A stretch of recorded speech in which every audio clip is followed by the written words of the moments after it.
Do not assume, I ask you, that my current level of leanness is any reflection on how bad my binge eating used to be. I talked to you today 18 kilos lighter than I once was, and back in the day I could put away thousands and did regularly thousands of calories in a single 60-minute sitting, no problem. I was the person that would eat a whole bag of Oreos once they're open. There was no such thing as one or two. Just have one or two little treats in my lingo, in my language, no way. After the Oreos, of course, I needed something savoury, so then a whole large bag of chips was getting destroyed, and then by that stage, well, I've already ruined the entire day, right? So may as well have that ice cream, may as well go out for dinner, may as well order that pizza, and then I'd punish myself, of course, with something absurdly restrictive, a really low-calorie diet the following day. This was me. So in this video, I want to give you 5 of my biggest rules, tips, lessons, insights from fixing emotional eating, starting to break the cycle, and finally, in recent years, regaining some semblance of control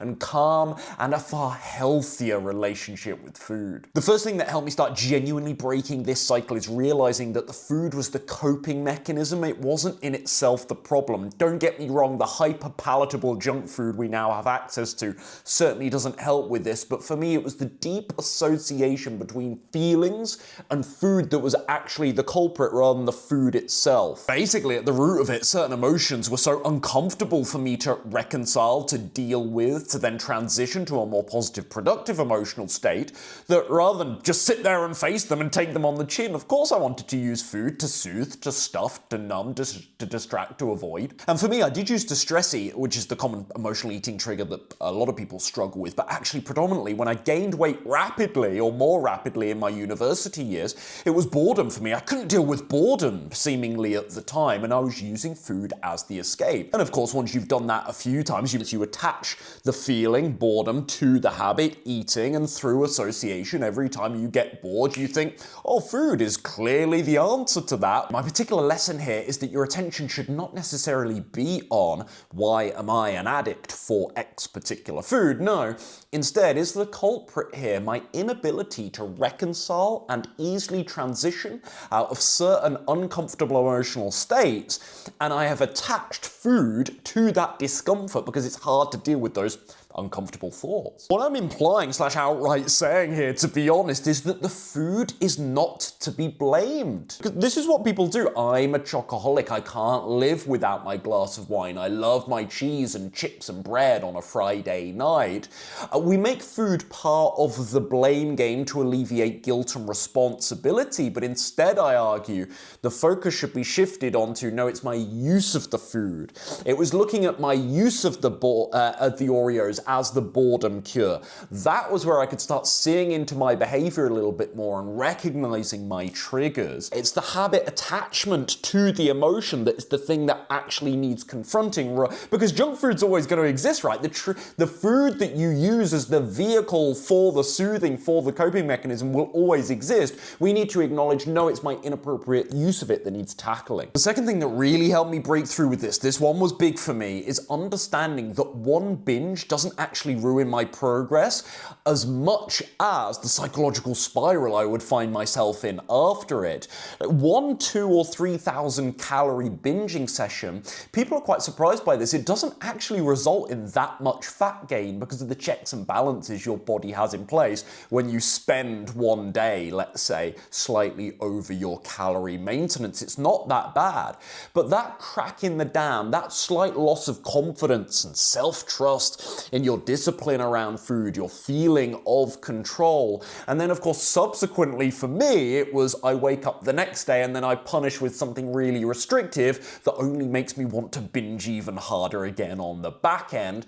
Maybe binging on a Friday and then thinking, well, I'll start again on Monday, and then I excused a weekend of poor food choices as well. It's the disruption that binging session can have way after the fact, run that one spike in calories one day. So for me, the big breakthrough here, the tip I have for you is, do not make a drama about that one binge. The more you doomsday it, the more you panic, the more your self-talk is, oh my goodness, the house of cards is falling down, the easier it is to use that one binge as a pretext for much poorer choices to follow and to continue screwing up rather than just getting back on track calmly and acting quite almost Easier said than done. Nonchalant and dismissive about the fact that you're a human and you made a mistake.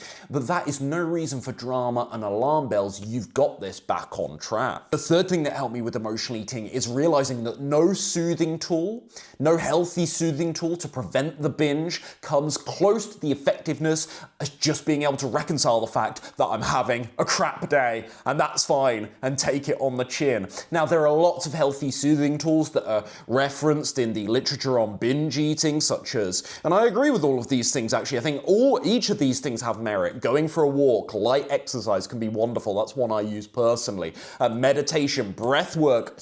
Breath work considered a new age, a bit hippie practice, but I actually think it's really underestimated for your ability to change emotional states. So I do put value in these things. They are all completely usurped by your ability to go, you know what, I'm in a funk, I'm having a bad day, I've had an argument with my spouse, my boss is putting a lot of pressure on me at work, and I've been slapped with this huge electricity bill that I wasn't expecting, but that's fine. I'm going to handle it. That's fine. Again, we talked about reactivity, doomsdaying, panic on the previous point. The more that you're, let's say, emotionally volatile with this stuff, the more naturally you might seek external sources to stuff and suppress those feelings, to bury those things, to try and help you calm down. The proverbial illusion of the food being the medicine for these things. Well, the truth be told, eating a whole pack of Oreos, that doesn't fix my boss's reasons for putting pressure on me. It doesn't make the electricity bill go away or get paid any sooner. It's hard, but you must see through the trick, the illusion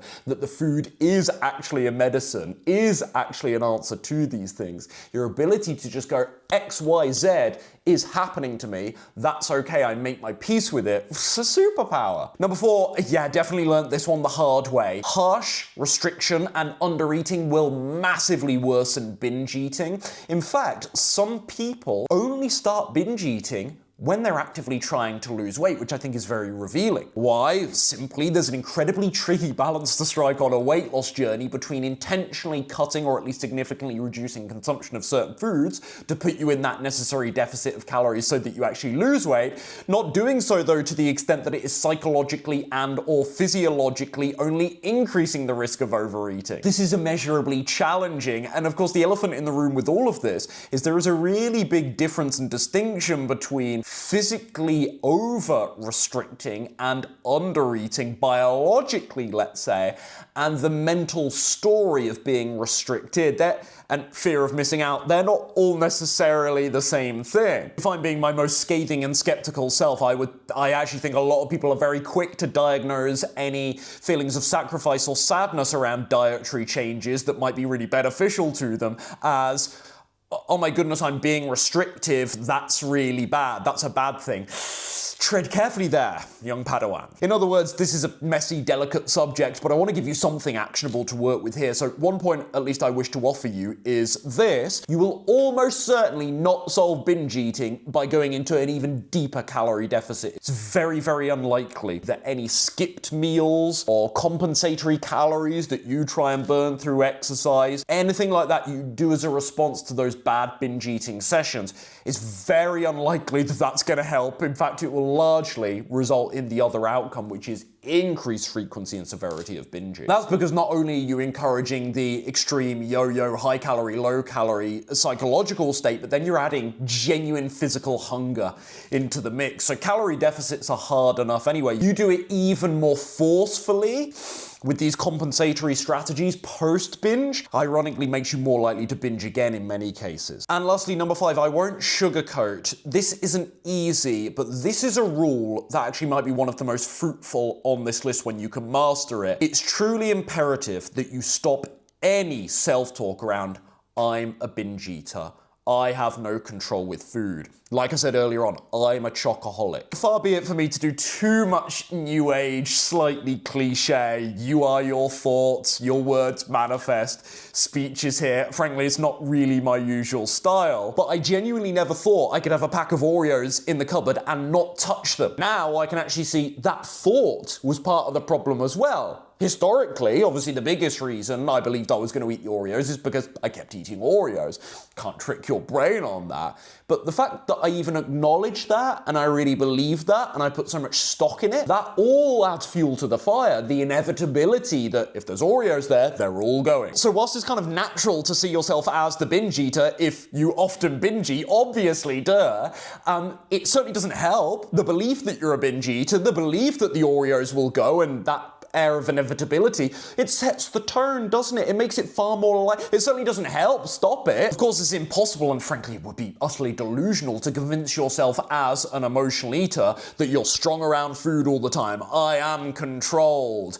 I control food. It doesn't control me. Those are extreme and very ambitious affirmations, aren't they, when you struggle with this habit? So instead, what I challenge you to say is this. This is far more realistic, I think. Maybe I could change. Not I am already changed. I am strong. I don't need all the Oreos. But maybe I don't need all the Oreos this time. It's a subtle distinction, but the maybe is the magic word here because it gives possibility. It gives the sense of opportunity for me to show strength. Not try and convince myself when I feel weak and fragile around food that I'm the man, I got this, no problem whatsoever. Maybe I don't eat the whole pack this time. Maybe I don't need the whole pack this time. Leave room, in other words, is what I'm saying, to be stronger than you think, rather than pitching yourself that you're already strong. But bottom line here is the self-talk, it sets the tone. It might be a natural outcome for your mistakes, but police it. Police the mind, police what you believe. Give yourself at least a chance to show, to display some resilience here. So that's it. Those are my 5 rules, lessons, tips, insights that really genuinely help me stop the emotional eating cycle and feel much more calm, controlled around food.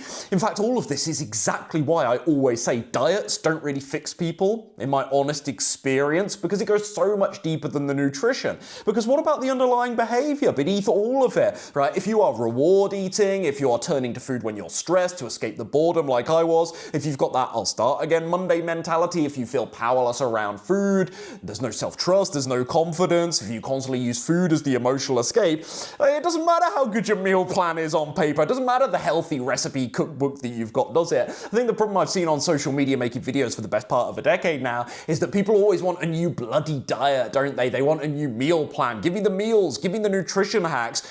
That's what they want. What they really need is genuine behavior change. This is why when I eventually do hang up my coaching boots, I'm going to be so incredibly proud of what I do with my clients because it's so much deeper than here's your meal plan, mate, good luck. I work with my guys so closely for this particular reason. It's all one-on-one for this particular reason because I need to help them psychologically and behaviorally change because that's what actually makes the breakthrough, not just the nutrition rules and the diet, quote unquote. For me personally, it didn't matter what diet I did. The underlying behavior patterns were constantly throwing me off and keeping me sabotaging myself. And people stay. I was lucky to get out of it in the end, but people stay in these cycles forever. So if you would like some help fixing your habits around food so you can have a sense of calm and control and trust and actually lose weight without the constant fear that one chocolate bar is going to send you spiraling back up the scale, this is exactly what I do with my clients. The link to learn more